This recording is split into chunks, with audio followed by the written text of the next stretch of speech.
Golf Central, brought to you by TaylorMade.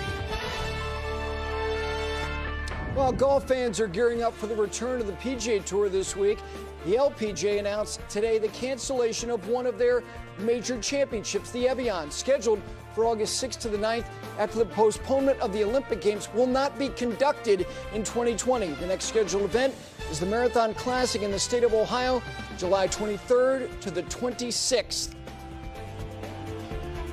And with that, we are very pleased to be joined by the commissioner of the LPGA, Mike Whan. Mike, it's great to see you. Let's start with this decision. I can't imagine how agonizing it is, but what were the primary reasons that led you and your team to make this decision regarding the Evian? Yeah, at the end of the day, Gary, I've been incredibly impressed by Evian and the team there.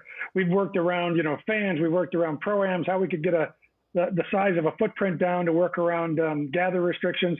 But at the end of the day, getting in and out of France to get in, play in 7 days and leave just wasn't going to happen by the beginning of August. There's a lot of things that we've kind of figured out in golf tournaments. The border crossing is tough, and border crossing in a country like France, with all they've done to control the virus, it just we were quite certain we weren't going to get the green light to slide in, play 7 days, and slide out without a 14-day quarantine. So, at some point you get to a point, we agreed that, by the middle of June, we'd make a decision based on what we know. And in credit to them, they were actually fighting to the very end. And of course, we want to play. It's a big event. It's big money. It's big in a career change. But I wanted to make sure we protected this event for the long term. And we're making a lot of decisions in 2020 that I don't love for 2020, but are the right decisions for the long term. Not only safe and healthy of our players, but safe and health of the folks in the towns we're visiting, and making sure that we're winning for the long term. And we're going to be at Evian for a lot of years in the future. Mike, I've told you this before. One of the reasons why I think you're a great communicator is because you have great listening skills. During this stretch, as far as your players and them educating you and keeping you informed, how much has that kind of impacted you during this 3-month period? Yeah, it's funny. I'm not sure if my players would agree that I have great listening skills, but I appreciate you saying that. We do video calls, Zoom video calls every couple of weeks. In fact, we just did them this morning, 6 a.m. and noon, because we have to get the time zones for different things. So I'm the guy driving and you're singing in the morning at 5 o'clock, like, who's that guy on the highway? That's me. But yeah, that way we can. It's funny because we have a Zoom call. We have about 300 people on the call, and you can't open up everybody's microphone. So we actually mute everybody, and then they email their questions to Vicky Getz-Ackerman, our player president, or they text her. And then I stop 3 or 4 times throughout the meeting. She reads every question that's been asked.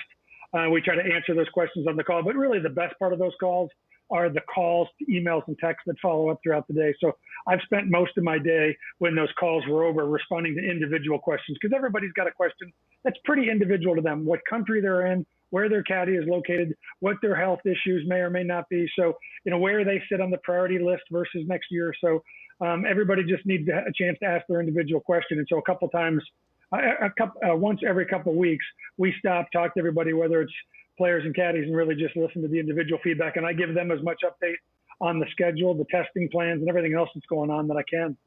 Mike, last thing for now, what do you think you might be able to learn from the PGA Tour and even the Korn Ferry Tour restarting this week?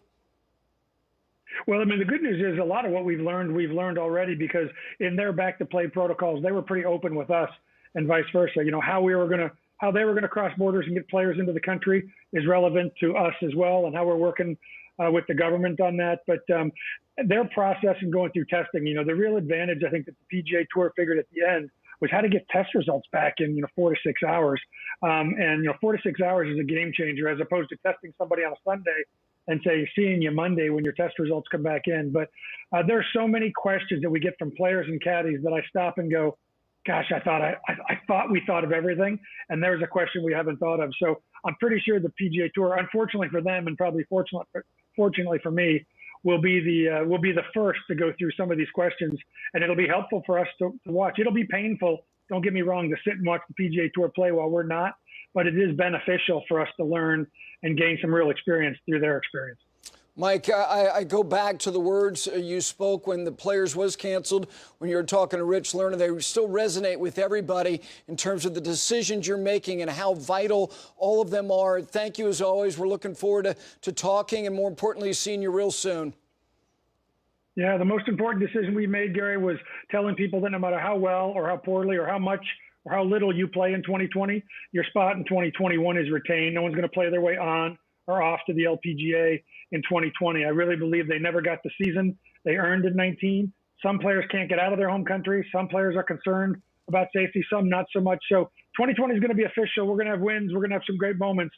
But at the end of the day, I thought the right thing to do, the only decision that I've made throughout this entire thing that gave me real peace, was to be able to say to somebody, whether it fits your life or doesn't, no matter how much you play in 2020, I'll see you again in 21 and give you the season you deserved in 2019. Mike, thank you. Thank you, Gary. Thanks for keeping us on the radar, buddy.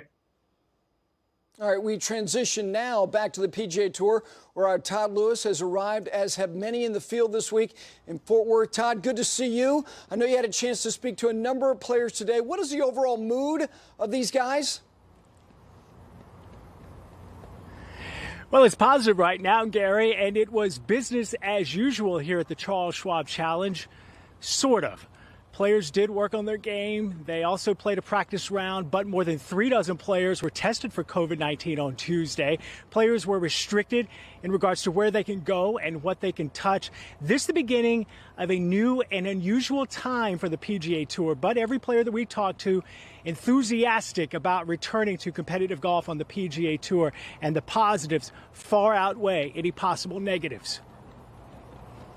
I was saying to everybody, and especially was trying to harp on those pack calls that we had, is that it's going to be a weird year. It's going to be an odd start. And I think the sooner that everybody can kind of get over that and basically just understand, look, like, if you want us to start without any risk, without any changes, without anything being different, then we're looking at realistically probably at least a year off. You know what I mean? Without any testing, without anything at all. And I think when I kind of said that, everyone's like, well, I guess that is true, because, you know, you're always going to have cases of something, or you're always going to want to be cautious, especially with the tour. And I just think that it's like, you know, we're fine with it being weird. And it's, if we want to play competitive golf, we're just going to need to suck it up and go out and play with no fans, go through testing protocols, go through everything. And that's the luxury of having a tour card, is if you don't like it, you don't have to come play. But I would say the strength of this field shows what everybody thinks about it.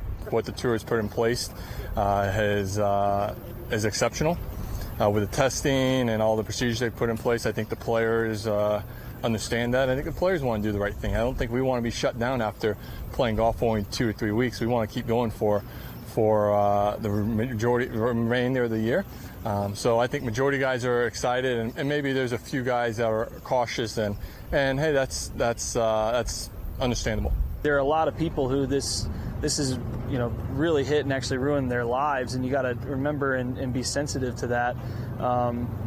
And we all should feel a responsibility to go about this the right way, to follow the rules, to make sure that things go clean, smooth, not just for our safety, but for kind of the impact that it has on sports in general restarting. And golf's, we're able to social distance while we play. We don't have to come in contact with each other. There's very few acts or activities or anything that combines sports or like sports that really will have an impact in the world like they do, right? I mean, Nelson Mandela was a big believer that sports could be the key to bring people together and certain things, and I agree on that. I mean, sports can bring the best out of us. The sense of team can be huge for a lot of people, and even in golf, right? I mean, even though we play as individuals, we're competing together, and the spectators and the people watching at home are all kinds of people, color, races, ethnicities, religious, and whatever, right? So luckily, by having this event, we're going to have so many millions of people just watching and enjoying entertainment, and that's what we're here for. At the end of the day, we're entertainers, so hopefully we can put on the best show possible for them. These players are taking precautions off the golf course as well. They are encouraged by the PGA Tour to stay in specific hotels and to reduce their interactions with the public outside of those hotels. But Justin Thomas told me that he and some colleagues are taking a different approach outside the ropes and off the grounds.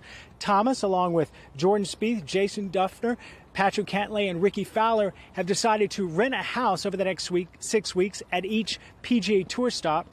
Beginning this week here in Texas, they will have their own chef that will prepare all of their meals all in an effort to have their own bubble outside the ropes. Gary? Todd, thank you very much. We'll have more from you coming up in just a few minutes. Now, back in the state of Florida, at the home of the PGA Tour, the new Korn Ferry Challenge is set to begin Thursday at the Dive Valley course. Steve Burkowski is there for us. Burko, the last Korn Ferry event, as you alluded to, concluded on March 1st in Mexico, and their immediate career goals have been altered in that time. What's the mindset and the attitude of those gathered since you've arrived? Well, Gary, it's one of appreciation that these men can get out there and chase the dream a little more. This is their livelihood. You just said it. To try to earn a paycheck and play competitive golf. This is how they had envisioned 2020 back in January taking place. Obviously, the big change, but that appreciation has not gone unnoticed by the players here. And it's also about acceptance of the testing protocols that are now in place to make tournaments like this moving forward possible on the Korn Ferry Tour. The protocols pretty much mirror what they are doing on the PGA Tour. When you take a look at some of the key bullet points to be privy on, shall we say, players, caddies, and staff, they are required to be tested once they arrive in a host city. Once they get here, they are required to take a test. And then when they arrive on site, on property, they will have daily thermal screenings as well as filling out a questionnaire of what their last 12 or 18 hours felt like from a health standpoint. And then only essential personnel allowed on the golf course. There is no family, no agents, no managers, no trainers. A lot has changed on the Korn Ferry Tour, and it's time for the players now to simply adjust to a new routine. I took the test about 4 days ago, got my negative result back, and was clear to fly down here, played the qualifier, and then just got tested again. So obviously I'm waiting back on that negative result to be able to use the facilities indoors, and I'm just going to, obviously assume that I'm negative and go out and practice and prepare for this tournament. They've done a great job of doing that. Of course, this morning I got in yesterday and I had to go through the whole COVID-19 testing process this morning, which was definitely different. You're used to kind of waking up in the morning, going straight to the golf course, but there's a lot of steps along the way, and they did a great job of that. Did that testing this morning. Of course, when you get to the golf course, you got to register and, have your certificate that you've gotten tested and all that kind of stuff. So they're going about it the right way, and they've done a great job. And I think, I'm just excited to when you finally get on the golf course and get some prep in. Do you pull the pin? Do you not pull the pin in the practice round? Because you're trying to avoid touching things and all that, and it's weird when you go up to meet whoever you're playing with in the practice round and not shake hands. So it's a little, that aspect's a little different. It's kind of crazy because back in '92 when I had my first transplant, I used to wear a mask all the time for the first 6 months. So, protecting myself. This is different because we're protecting each other. So, I treat myself like I have the virus, and that way I don't give it to anybody else and nobody gives it to me. I wash my hands, and so it's just nice to be out here and back to competition. From a veteran like Eric Compton to a Monday qualifier like James Nicklaus, who is playing in his first ever Korn Ferry Tour event, they all realize there are no shortcuts. Certain protocols need to be followed. Gary, they are thrilled to be out here for what is the restart of what is now a mega season on the Korn Ferry Tour. You're exactly right, Burko. Thank you. With that, the wraparound now 2020-2021 season. 23 events in the 2020 portion, 5 new events in the remainder of this calendar year, including 4 of the first 6 in the restart. They'll go down to St. Augustine, right? A little hop there from Ponte Vedra Beach next week, out to Utah, Colorado, then a Texas two-step. And in 2020, the 10 events were canceled and 15 events overall affected by COVID-19.